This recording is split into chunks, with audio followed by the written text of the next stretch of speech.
दोस्तों, पिछले कुछ दिनों से इजराइल के ऊपर किसी भी मोर्चे से कोई भी हमला नहीं हो रहा था। नहीं, ना तो सीरिया की तरफ से कोई हमले हो रहे थे क्योंकि वहां पर भी सत्ता परिवर्तन हो चुका है। लेबनान के बॉर्डर पर भी सीज फायर किया हुआ है। और हिजबुल्लाह के पास अब हथियार भी थोड़े कम हो गए हैं क्योंकि सीरिया का रास्ता बंद हो चुका है। इसलिए इजराइल एक सेफ जोन में पहुंच चुका है।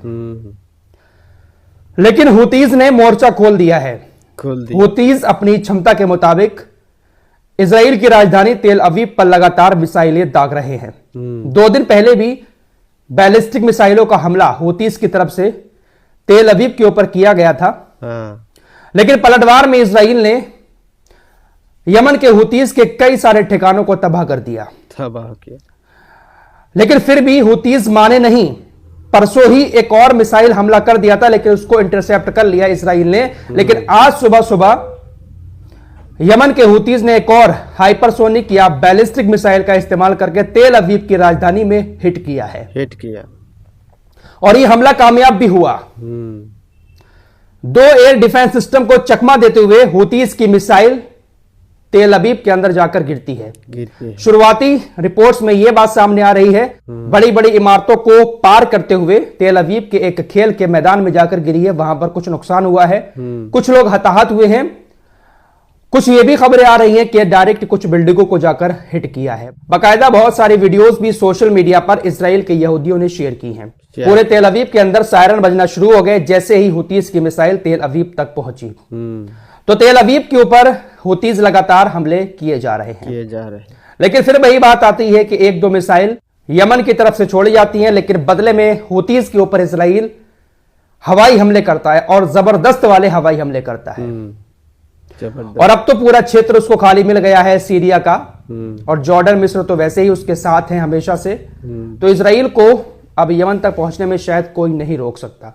इजराइल इसका पलटवार जरूर करेगा और यमन के बहुत सारे ठिकानों को तबाह भी करेगा। फिलहाल यमन के हुतीज ने जुमे की नमाज के बाद एक बार फिर से राजधानी सना में हजारों लोगों को इकट्ठा किया और एक बार फिर से सभी लोगों ने इस बात का वादा किया कि हम गाजा के लिए हमेशा लड़ते रहेंगे। जब तक हमारे अंदर जान है और जब तक गाजा में दुश्मन है, हम पीछे नहीं हटेंगे। फिलहाल खबर सीरिया से आ रही है। आपको बता चुका हूं मैं कि सीरिया को जो ईरान तेल देता था, कच्चा तेल, ईरान ने वो तेल देना बंद कर दिया है। सीरिया की तेल रिफाइनरियां पूरी तरीके से बंद हो चुकी हैं। लेकिन इसी बीच एक बड़ी खबर आ रही है कि इधर ईरान ने तेल बंद किया और उधर सऊदी अरब सामने आ गया। सऊदी अरब ने कह दिया कि हम देंगे तेल, हम देंगे। और आज सऊदी अरब से पहली खेप तेल की सीरिया के अंदर पहुंच जाएगी। तो ईरान ने तेल बंद किया, उधर सऊदी अरब ने उसको लपक लिया और अब सीरिया को तेल सऊदी अरब देगा। तो ये सभी देश जो है ना, वो अपने अपने मतलब में लगे हुए हैं। एक से जाता है तो दूसरा उधर आ जाता है। सबको अपना अपना चाहिए है और ऐसा ही बिजनेस ये लोग इजराइल के साथ भी कर रहे हैं। एक बड़ी खबर जर्मनी से आ रही है। दोस्तों, ये जो मोसाद है, ये किस तरीके से मुसलमानों को सभी धर्मों की नजर में गिराना चाहता है। एक शख्स जो 2006 में जर्मनी चला गया था, सऊदी अरब का रहने वाला है, लेकिन जर्मनी का भी अब वो निवासी बन चुका है। पक्का इजरायली समर्थक है, इस्लाम के खिलाफ हमेशा सोशल मीडिया पर लिखता रहता है। ये तस्वीर आपकी स्क्रीन पर है। जो ग्रेटर इजराइल बनाना चाहता है इजराइल, उसका भी ये समर्थन करता है। तो कह सकते हैं कि ये सीधा सीधा इजराइल का ही समर्थक है और हो सकता है कि इसका ताल्लुक मोसाद से भी हो।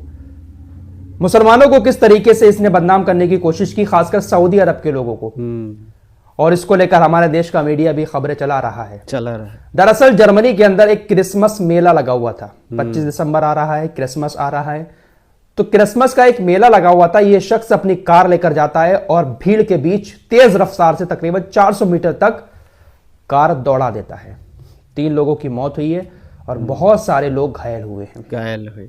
खबर चलने लगी दुनिया भर में कि सऊदी अरब के एक शख्स ने जर्मनी में क्रिसमस मेले में भीड़ पर चढ़ाई कार। पूरी दुनिया के सामने जब यह खबर आती है कि सऊदी अरब के शख्स ने, तो जाहिर सी बात है लोगों की नजर यही जाएगी कि देखिए सऊदी अरब के मुसलमान जो हैं वो किस तरीके से नफरत करते हैं और क्रिसमस के मेले में, ईसाइयों के मेले में इस तरीके से कार चढ़ा दी। हमारे देश में भी चल रहा है कि सऊदी अरब के शख्स ने क्रिसमस के मेले में कार चढ़ा दी। तो ये मोसाद का एजेंडा होता है कि हर कहीं पर मुसलमानों को वो नीचा दिखाना चाहता है। बात कर लेते हैं सीरिया के नए नेता मोहम्मद अल जुलानी की। मोहम्मद अल जुलानी जब तक ईरान और ईरान के समर्थित बशर अल असद के खिलाफ लड़ाई लड़ रहे थे, तब तक अमेरिका उनको एक आतंकवादी मान रहा था। दिखावे के तौर पर यह माना जाता था, हालांकि इसके पीछे सब इन्हीं का हाथ था। आतंकवादी कहता था मोहम्मद अल जुलानी को अमेरिका और $10 मिलियन का इनाम भी रखा हुआ था कि जो कोई भी इसको गिरफ्तार करवाएगा या गिरफ्तार करेगा उसको $10 मिलियन दिए जाएंगे। लेकिन अब खबर आ रही है कि अमेरिका ने $10 मिलियन का जो इनाम रखा था उसको रद्द कर दिया है। अमेरिका अब $10 मिलियन नहीं देगा कोई भी अगर मोहम्मद अल जुलानी को गिरफ्तार करेगा, क्योंकि अमेरिका शायद अब इससे अपने रिश्ते बनाना चाहता है। अब अमेरिका की नजर में मोहम्मद अल जुलानी आतंकवादी नहीं रहा। हमास भी अभी इसराइल के अंदर इजरायली सैनिकों का सामना कर रहा है। हमास की तरफ से एक बयान जारी किया गया कि आज दोपहर एक जटिल ऑपरेशन में एक अल-कस्साम सेनानी उत्तरी गाजा के जवालिया शिविर में एक दुश्मन स्नाइपर और उसके सहायक को पॉइंट ब्लैंक रेंज से मारने में कामयाब रहा।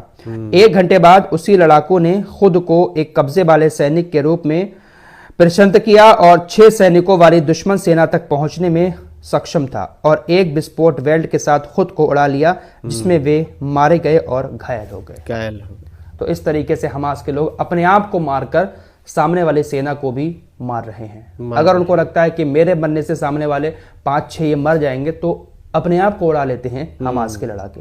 दोस्तों, इससे पहले जो मैंने खबर बताई कि अमेरिका सीरिया के साथ रिश्ते बनाना चाहता है, इसलिए मोहम्मद अल जुलानी को टेररिस्ट लिस्ट से हटा भी दिया है। खबर आ रही है कि देश के फ्यूचर के बारे में इस्लामी शासकों से यानी मोहम्मद अल जुलानी से बात करने के लिए अमेरिकी राजनयिक सीरिया पहुंचे हैं। तो जब अमेरिकी राजनयिक सीरिया पहुंच रहे हैं तो जाहिर सी बात है उनको आतंकवादियों की लिस्ट से हटाना ही है, तभी तो वहां पर जाकर बातचीत करेंगे। और अमेरिका भी अपने पैर पसारना चाहेगा सीरिया के अंदर और मजबूती के साथ। अभी 900 सैनिक अमेरिका के सीरिया में मौजूद हैं। आइए अब तुर्की के राष्ट्रपति रजब तैयब एर्दोगान की भी थोड़ी सी डायलॉग बाजी आप लोगों को दिखा देते हैं। जिस तरीके से वो गाजा को लेकर डायलॉग बाजी कर रहे थे, ऐसे ही डायलॉग बाजी उनकी सीरिया को लेकर भी चल रही है। कहते हैं कि इजराइल ने 2 राज्यों के समाधान को स्वीकार नहीं किया तो वो इजराइल के साथ युद्ध करेगा।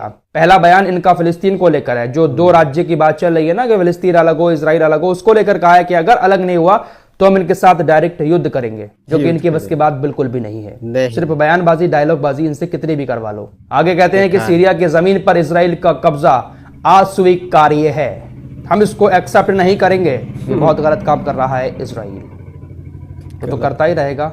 तुम क्या कर रहे हो? इंडोनेशिया के राष्ट्रपति ने एक बहुत पते की बात कही है। इंडोनेशिया के राष्ट्रपति सुबियांतो कहते हैं कि मुस्लिम देश मुस्लिम नेताओं के विरोधी हैं।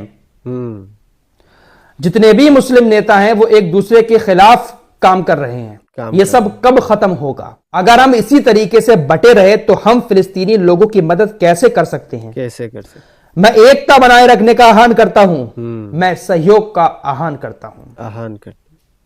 बिल्कुल बात सही है। मुस्लिम नेता एक दूसरे की काटने में लगे हुए हैं। जरूर है।